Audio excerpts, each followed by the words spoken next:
Done. ಪ್ರಿಯ ವಿದ್ಯಾರ್ಥಿಗಳೇ, ನಿಮಗೆಲ್ಲರಿಗೂ ಮುಂಜಾನೆಯ ಶುಭಾಶಯಗಳು. ಇವತ್ತು ಪ್ರಿಯ ವಿದ್ಯಾರ್ಥಿಗಳೇ, ನಾವು ಇಂದಿನ ತರಗತಿಯಲ್ಲಿ ಇಸ್ಲಾಂ ಧರ್ಮದ ಕುರಿತು ಅಧ್ಯಯನ ಮಾಡೋಣ.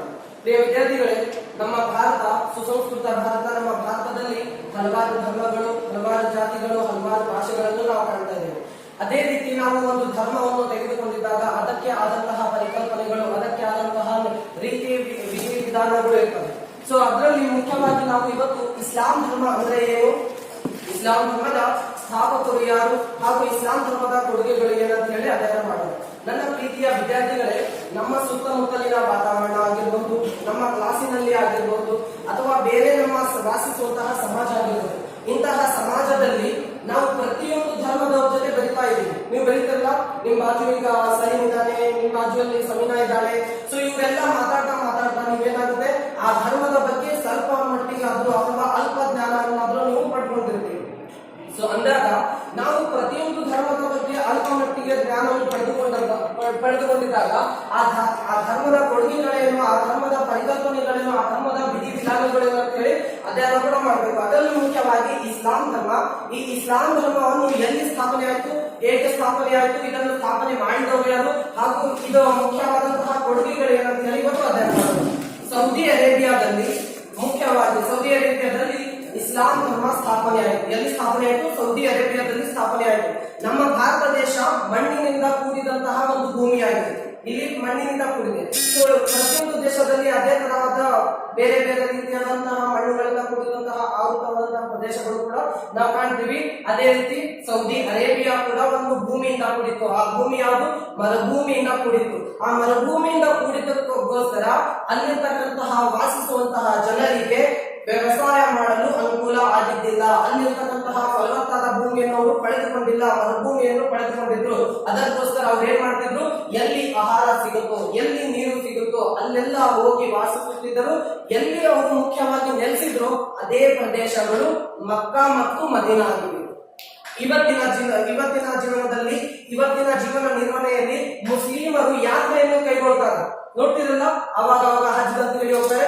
ಮಕ್ಕಾ ಮತ್ತು ಮದೀನಾಗೆ ಪವಿತ್ರವಾದಂತಹ ಸ್ಥಳಗಳಿಗೆ ಭೇಟಿ ಕೊಟ್ಟು ಬರುವುದೇ ಅವರ ಹಜ್ ಯಾತ್ರೆ ಆಗಿದೆ. ಸೊ ಹಾಗಾದ್ರೆ ಇಂತಹ ಪ್ರದೇಶಗಳಲ್ಲಿ ಇಸ್ಲಾಂ ಧರ್ಮ ಸ್ಥಾಪನೆ ಆಯಿತು. ಇದರ ಕಲ್ತು ಯಾರು? ಪ್ರವಾದಿಗಳು ಬಹಳ ಜನ ಇದ್ದಾರೆ. ಆದಮ್ ಅವರಿಂದ ಹಿಡಿದು ಕೊನೆಯ ಪ್ರವಾದಿ ಮೊಹಮ್ಮದ್ ಪೈಗಂಬರ್ ಅವರಂತಹ ಪ್ರವಾದಿಗಳು ಬಹಳ ಜನ ಬಂದರು. ಆದ್ರೆ ಇಸ್ಲಾಂ ಅನ್ನು ಸರಿಯಾಗಿ ಪರಿಚಯಿಸಿಕೊಟ್ಟಿದ್ದವರು ಮೊಹಮ್ಮದ್ ಪೈಗಂಬರ್ ಅವರು. ಮೊಹಮ್ಮದ್ ಪೈಗಂಬರ್ ಅವರು ಎಲ್ಲಿ ಜನಿಸಿದ್ರು, ಯಾವಾಗ ಜನಿಸಿದ್ರು, ಅವ್ರ ತಂದೆ ತಾಯಿ ಹೆಸರೇನು ಎಲ್ಲವನ್ನು ಈ ಕ್ಲಾಸಿನಲ್ಲಿ ತಿಳಿದುಕೊಳ್ಳೋದು.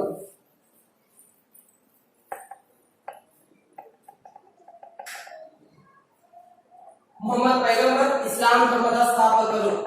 ಸರಿಯಾಗಿ ಪಾಠವನ್ನು ಕೇಳ್ಬಿಟ್ಟು, ಯಾಕಂದ್ರೆ ಈ ಪಾಠದ ನಂತರ ನಾನು ನಿಮಗೆ ಕೆಲವೊಂದು ಪ್ರಶ್ನೆಗಳನ್ನು ಕೇಳ್ತೀನಿ. ಆ ಪ್ರಶ್ನೆಗಳಿಗೆ ಉತ್ತರವನ್ನು ಹೇಳೋದ್ರ ಮೂಲಕ ನಾವು ಇಲ್ಲಿ ಅಧ್ಯಯನವನ್ನು ಸರಿಯಾಗಿ ಮಾಡಿದ್ದೇವೆ ಅಂತ ಹೇಳಿ ನಾವು ತೋರಿಸಬೇಕು.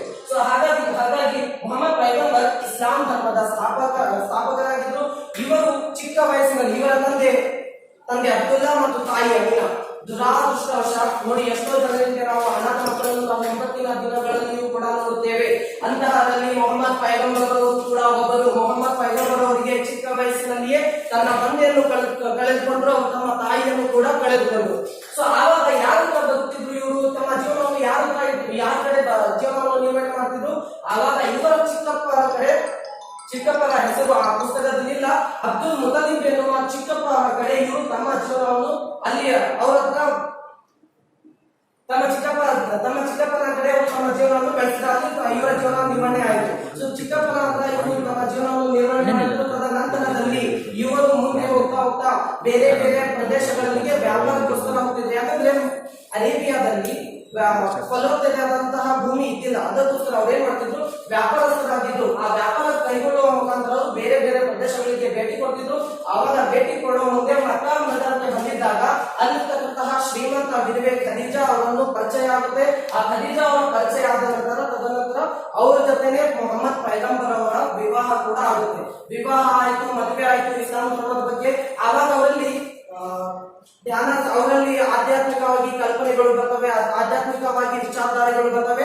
ಅವಾಗ ಅವ್ರು ಏನ್ ಮಾಡ್ತಾರೆ, ಮೊಹಮ್ಮದ್ ಪೈಗಂಬರ್ ಅವರು ಹೀರಾ ಎನ್ನುವ ಬೆಟ್ಟದ ತಪ್ಪಲಿನಲ್ಲಿ ಹೋಗಿ ಧ್ಯಾನಾಸಕ್ತರಾಗ್ತಾರೆ. ಯಾವಾಗ ಧ್ಯಾನಾಸಕ್ತವನ್ನು ಅಲ್ಲಿ ಕುಳಿತು ಜ್ಞಾನೋದಯ ಆದ ನಂತರ ಜನರು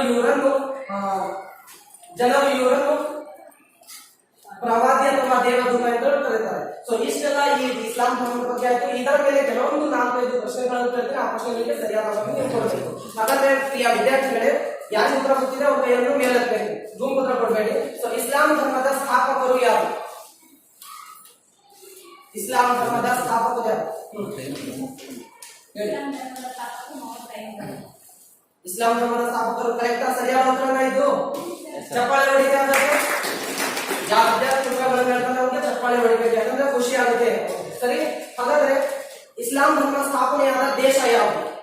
ಪೇಜ್ ಮೇಲೆ ಪಾಠ ಕೇಳ್ತೀರಾ? ಸಮೀನಾ ಮೊಬೈಲ್ ಕೊಡ್ಬೇಕು. ಇಸ್ಲಾಂ ಧರ್ಮ ಸ್ಥಾಪನೆಯಾದ ದೇಶ ಯಾವುದು ಹೇಳಿ ಪ್ರಿಯಾ? ಇಸ್ಲಾಂ ಧರ್ಮ ಸ್ಥಾಪನೆಯಾದ ದೇಶ ಅರೇಬಿಯಾ. ವೆರಿ ಗುಡ್ ಆನ್ಸರ್, ಚಪ್ಪಾಳೆ ಹೊಡಿತೇವೆ. ಹಜರತ್ ಮೊಹಮ್ಮದ್ ಪೈಗಂಬರ್ ಅವರ ತಂದೆ ಮತ್ತು ತಾಯಿಯ ಹೆಸರೇನು? ತಂದೆ ಮತ್ತು ತಾಯಿಯ ಹೆಸರೇನು? ಕೈ ಎತ್ತಿ ಸರಿಯಾಗಿ